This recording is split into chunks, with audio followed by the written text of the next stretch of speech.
Okay, Mr. O'Brien, we're ready for you now. All right, let's get to it. What's on deck? It's an opening intro for Thrive Loud with Lou Diamond. Lou Diamond? Seriously, what have we got? I'm serious. It's the opening for the 700th episode of Thrive Loud with Lou Diamond. Are you fucking kidding me? Another one? Did you say 700? You pulled me in to do this? There's like a gazillion episodes. It never ends. It just keeps going on and on and on. It's like a venereal disease you can't get rid of. Why do a special intro? Yeah, but Steve, it's number 700. That's kind of a big deal. Kind of a big deal? Yeah, I guess it's kind of a big deal. If it was really a big deal, he'd just have me do every one of his frickin' openings all the time. And then it would be a big deal. So are you gonna do it? Am I? Am I? Am I? Now, the 700th episode of Thrive Loud with Lou Diamond. That's great, Steve-O. That's a wrap. That's how we do it in the big leagues, Sporto. Welcome to the 700th episode of Thrive Loud with Lou Diamond. My name's Adele, and along with my fellow Thrive Loud teammates, John, Liam, and Zoe, we've put together something you're really going to enjoy for this milestone event. Each of us went back into the Thrive Loud archives and featured one guest from all 7 centuries of episodes. This was no easy task, considering the wide selection we had access to. We plucked out some incredible moments of brilliance and wit from these Thrive Loud rock stars, and then condensed them into 7 short episodes rolled up into one program. For you loyal listeners, this is basically a Thrive Loud minisode on steroids. We hope you enjoyed these quick doses of brilliance, broken up by the amazing and hilarious voice artist Steve O'Brien. And congrats to Lou on number 700. Take it away, Steve-O. All right, listen here, Skippy the intern. Slow your roll on the whole Steve-O thing. It's Steve or Mr. O'Brien. Got it? Okay? I'm not the puppy that your mom gave you for Christmas. You don't get to rename me. Oh, and tell Lou congrats on joining the 700 club. Don't call me for number 800. I'm busy. Hello, Thrive Loud listeners. This is Liam Monahan, one of the interns on the Thrive Loud team, here to help kick off our 700th episode. Let's get things started by looking all the way back to episode 46 with guest Monique Nelson. Nelson is the current CEO of Uniworld Group Incorporated, the world's longest-standing multicultural advertising agency. The agency has spanned over 50 years and prides itself on its history of branding through a uni-cultural lens to connect people of all backgrounds. In this episode, Nelson explains just how important it is to tap into each of her colleagues' unique traits in order to create a better, more well-rounded product for her clients. Well, one of the things that we do is we celebrate the uniqueness of all of our agency people, all of our employees. I mean, what we do, we are what we create, right? So when you look at our website and you take a look at our people, you'll see the diversity of who they are on just to see what they do every day. But in addition, the cultures that they bring to bear. We do a tremendous job of making sure that we have as many perspectives as we can that are deep into whether it be, culture from a country of origin, all the way back to where you're from in the nation or where you're from in the world, and make sure that that's a part of the insight that we give our clients. The things that our clients actually come to us for are the demystification of these markets and how ultimately do they win. Very true. And it has very little to do with anything other than the regular marketing targeting. But it's about a specific movement in a specific area against a specific target. And every marketing client would do that. But it's a matter of what's leading versus what's following. And we want to be in the cutting edge of culture for our clients to make sure that that changes. Make sure that if it's necessary to do a different message, what is that message? So we lead with insights. We work with our clients about consumer decision journeys and ultimately what is the difference from a purchasing standpoint, and how can we make sure that we are speaking to these targets with respect, authenticity, and ultimately celebrating their self-expression. 700 episodes. Isn't it time for Lou to retire? I mean, come on. I thought he was already taking disbursements from his IRA. Hello, Thrive Loud listeners. This is Zoe Gordon, one of the newest Thrive Loud interns. Today, we will be taking a look into episode 275, featuring Hall of Fame keynote speaker and best-selling co-author of the Go Giver and Go Giver book series, Bob Burg. Bob is a former television personality and a top-producing salesman, and now he shares his knowledge of being a successful business person in today's world. As a salesman, Bob has learned how to read a room very well. Let's take a look into Bob's strategy for listening to others with his eyes and his idea of not selling, but serving. First, in terms of reading others, to me, the best way of reading someone is to not assume you know what they're thinking, but to ask questions and then listen. Right. And listen in a way that you do it without assumption. Not always as easy as that seems. We often talk about putting ourselves in the other person's shoes, which sounds easy to do until you realize that most of us have different size feet. Yeah. We literally can't step into their shoes. We figuratively can't step into their mind because we all come from our own unique belief system, our way of seeing the world. In a sense, we're all run by a mechanism that's an unconscious operating system, if you will, right? Which has been planted into us in a sense by the world around us at a very young age. And so we're not always as proactively thinking and open as we believe we are. And we tend to think that others see the world basically the way we do, when that's really not true at all. They see the world the way they do. So if you really want to step into another person's shoes, you need to ask questions and listen not just with your ears. That's the surface listening most of us do. That's listening while we're waiting our turn to speak. It's listening. It's being willing to give them their 2 cents so long as we can then get in our 10 cents. Right. But rather, it's listening with our eyes. It's listening with our posture. It's listening with, as we like to say, with the back of your neck. In other words, putting your entire being into this listening. And what happens is two wonderful things. One, you actually do learn about this person. You learn about what they want, what they need from their viewpoint. And you create a sense of trust because people feel heard. They feel listened to. Let me, if I may, take what you said about the not selling, but serving. And, what I would say to that is, it's always a matter of definitions and premises. I see selling as the ultimate in serving. So, I'm never one to say, well, I don't sell, I serve. I would say I sell because I serve. And if you look at the old English root of the word sell, it was selan, which literally meant to give. And so when you're selling, you're literally giving. Now, someone would say, well, wait a second, isn't that just semantics? And I don't think so, Lou, and I'll tell you why. Because let's say you have a prospective customer or client in front of you, okay, and you're doing your presentation. You are in the process of selling. When you're selling, what exactly are you giving?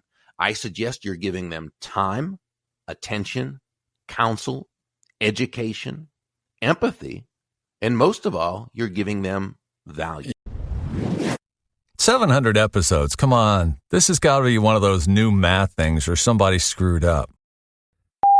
Hey listeners, Adele Williams here, an intern at Thrive Loud. For this minisode, we travel back to episode 395, The Murder List. Hank Philippi Ryan has had a fascinating career as a mystery novelist and investigative journalist. She is truly an author that thrives. In this clip, she responds to the question, is the way she prepares for an investigative piece similar or different from that of a novel? And the answer to that very wonderful question is this: yes and no, and both ways work. And that's one of the reasons I think both of my careers are so compelling and still fascinating to me. Lee Child and I had talked about this.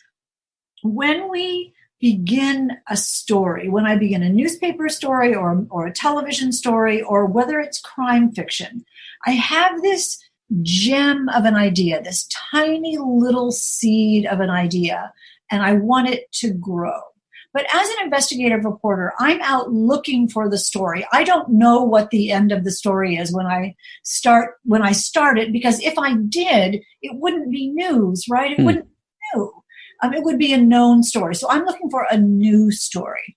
And when I'm writing crime fiction, I'm searching for the story as well. So I begin in crime fiction and in investigative reporting, I begin with one good idea, and I see where it goes, and I seek out the story. Part of it is seeking out the story, and part of it is sort of, and I don't mean to sound woo-woo about this, but part of it is the story revealing itself to me. I see who's involved, I see what the conflicts are, I see who wants what, and how important that is, and how far a person will go to get it, and who will be trampled along the way, and how high the stakes are. And that all gets woven together in a kind of a Rubik's Cube kind of way. You know, when you're searching for the solution of a complicated problem, and sort of click, click, click, click, click, click, click, it all sort of changes. The pictures on the side of the puzzle changes, and at some moment, at the end of the story or at the end of the book, there it is. There's the answer that you were searching for. And there was no way to get there except for searching and tweaking and polishing and twisting and thinking and imagining and coming up with the most surprising and yet most satisfying ending that you could. So as an investigative reporter and as a crime fiction author, I am always searching for the best possible story. And you know, as a journalist, the highest accolade you could get was, wow, that was a great story. And that's what I'm looking for in television, and that's what I'm looking for in my thrillers. 700 episodes is a big deal. It's a lot bigger than, say, 699 episodes, at least by one. Facing Fear, episode 511. This minisode is from an interview with Nick Wallenda from the legendary Wallenda family, known worldwide for their daredevil feats, especially on high wires. A small taste of his records includes being the first person to walk over an active volcano, and with his sister, becoming the first person to walk over Times Square.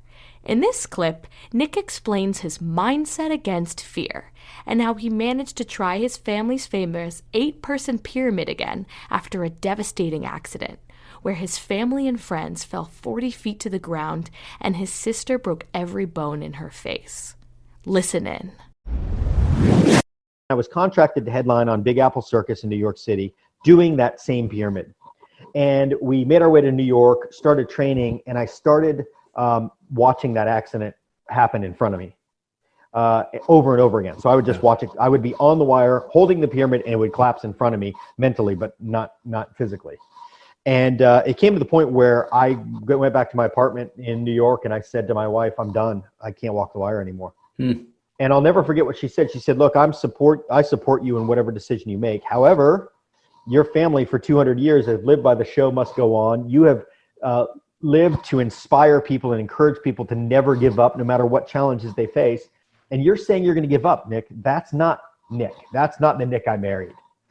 And most wives probably wouldn't say that, probably would say, absolutely awesome. Thank God you're giving it up. My wife comes from 8 generations of circus. She has 2 Guinness World Records. She is an amazing aerialist and daredevil herself. So I remember sitting there and thinking, I don't think I can do this. And then really reflecting on my family and really reflecting on what my great-grandfather had gone through with an accident they had back in 1962 where 2 family members were killed and his son was paralyzed from the waist down and that history, and thinking, you know, if he did it, I can do it too. I just have to figure out how. And really what it is, as I have done the speaking circuit many times, I talk to people about the power of the mind and where we allow our minds to go, and how a negative thought or a thought of fear can creep in like a weed growing in your garden. And if you don't immediately take that weed out, if you don't counter that negative with something positive, eventually it'll take over that garden and you won't be able to function. And that's really what happened to me, is I just started believing these lies of the fact that, you know, I'd held that pyramid probably 5,000 to 10,000 times. In practice, we would do it 16 to 20 times, 3 times a day, just to train. So I'd held it thousands of times, yet that one accident is all I could focus on mentally.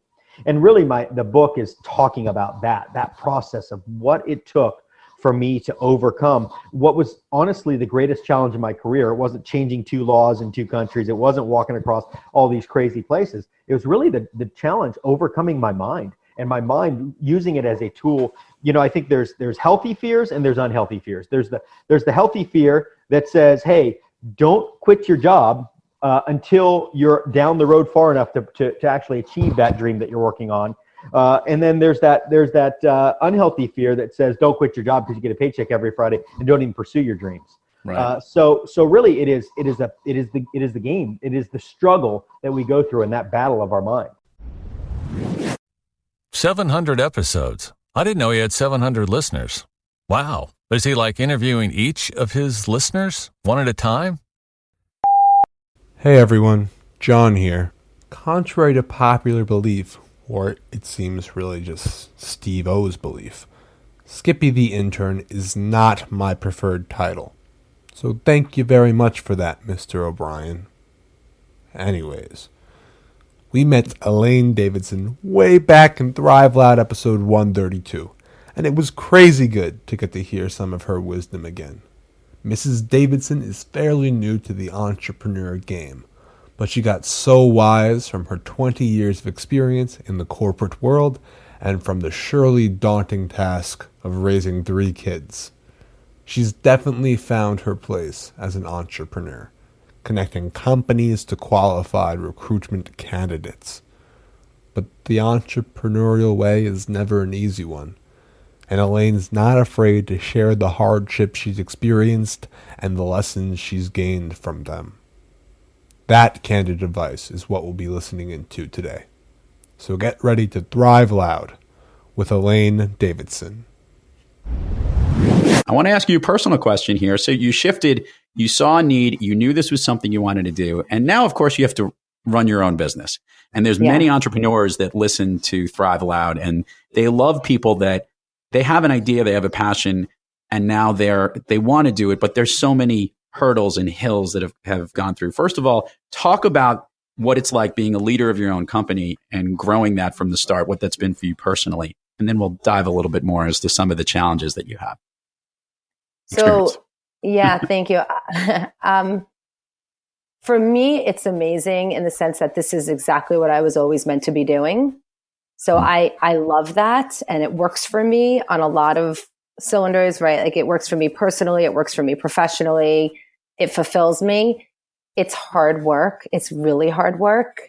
And if people like the idea of knowing that they're going to have a paycheck and every 2 weeks and I know what I have to do and everything's kind of written out for me, then this would be a tougher journey for that person who has that kind of a DNA.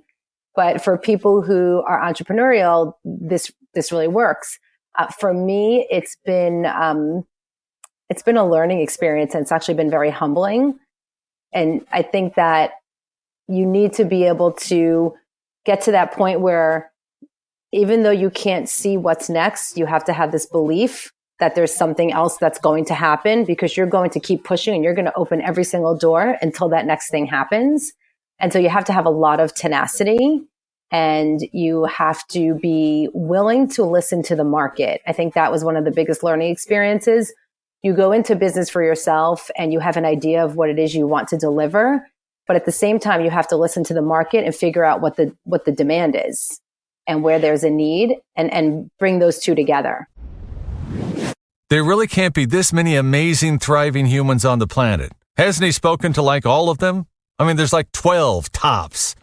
I mean, for goodness sakes. Hey again, Thrive Loud listeners, this is Liam the intern coming back to reintroduce you to one of Thrive Loud's most influential guests of the modern era. Jimmy Briggs is a member of the New York City Mayor's Gender Equity Commission, a journalist for news outlets including the New York Times and Washington Post, and teaches documentary journalism at the International Center of Photography. Briggs has worked with multiple nonprofit organizations focusing on racial and gender equity, and has dedicated part of his life to spreading awareness for marginalized groups in society through his storytelling ability. Back in episode 489, Briggs spoke on his opinions regarding the Black Lives Matter movement and put into question just how we, as a country, can grow from this moment in history. I think history is kind of writing itself, but I think the danger is that if we don't actually kind of help guide how it's being written, this moment will be lost. I think we won't heed the lessons of the past. As a journalist, as a storyteller, I've always tried to write it, see the contemporary world through a historical frame. I'm always asking, how did we get here? How did we get here? What lessons should we have drawn from the past that weren't heeded? And how do we apply those lessons from the past to the moment so that we can move forward in a transformational way? You're right. The Redskins logo, Major League Baseball. I'm not diminishing the significance of what we're seeing in this moment, Lou. I do think they're cosmetic. I think these are the easy things that we can do. I mean, this is, frankly speaking, I don't think we've done the hard work yet. For sure, the marching, the protest, elevated the conversation to a level we have not seen probably in a generation at least.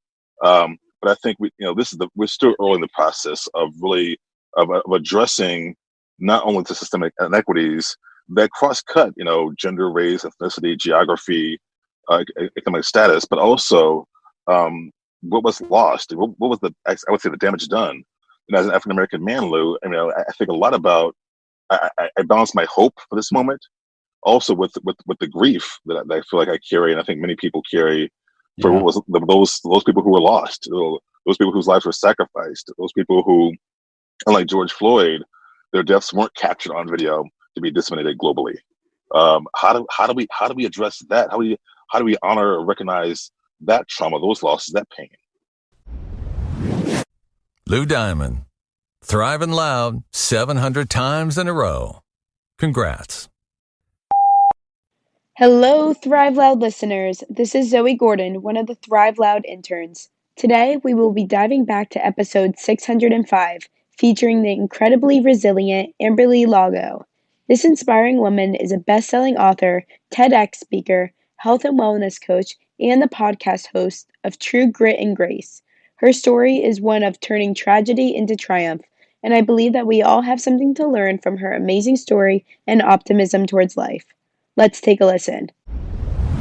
And, sometimes I forget that, it was 10 years ago that my life was turned upside down. And I think so many people right now with COVID, their lives have been turned upside down, whether they lost their job or their health has been failing or whatever it is. And so for 10 years ago, I was nationally recognized as a fitness coach. I was sponsored by Nike. I was the breadwinner of the family, married with 2 kids. I mean, seriously, living the California dream. I was finally like, I've made it. I'm happy. I'm successful. And all of that changed in the blink of an eye when I was hit by an SUV while riding my motorcycle. And I woke up from a coma, and they told me they were going to amputate my leg and that I had a 1% chance of saving it. And to have, running was my therapy. Fitness was my livelihood. And so I thought, wait a minute, 1%. Well, then that means there's still a chance. I want to find a doctor who's going to be willing to save it. And by the grace of God, we found a doctor. It took a lot to get me transferred to a different hospital. And over a few months, it took 34 surgeries. And that was actually over a period of a few years, the 34 surgeries. And I counted every single one of those, because going through anesthesia that many times and having your hair fall out and it felt like I was going to battle. Like I would get home from the hospital and I would prepare and try to get as strong as I could for the next surgery. But, they saved my leg. And the real journey began shortly after, when I was diagnosed with a nerve disease called complex regional pain syndrome, which leaves me in constant chronic pain. And so the really how I learned about resilience is my pain has been the biggest. I don't even like to say my pain, because I don't want to own it. The pain has been my biggest teacher. And to be told that I would be wheelchair bound forever, that I would be permanently disabled, not able to work, I was like, no, I want more. That cannot be the rest of my life. I mean, my brother is in a wheelchair, been in a wheelchair his whole life. that's just not what I wanted for me. I wanted to get back to chasing after my kids. I wanted to train clients again. And through that process of really digging deep to find the grit and a lot of prayers and support from amazing friends and family, and by the grace of God, I've been able to really rise out of the wheelchair and get my life back, but really find resilience. And to me, that is finding joy no matter what your circumstances are. You've been listening to Thrive Loud with your host, Lou Diamond. Check us out on the web at thriveloud.com and follow us on Instagram, LinkedIn, Twitter, and Facebook at Thrive Loud. And check us out on the Good Pods app at Thrive Loud, where you can follow, listen, and connect directly to Lou and all of the Thrive Loud episodes. Thanks for listening.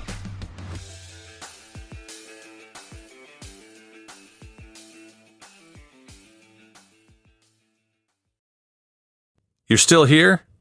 It's over. Go home. Go.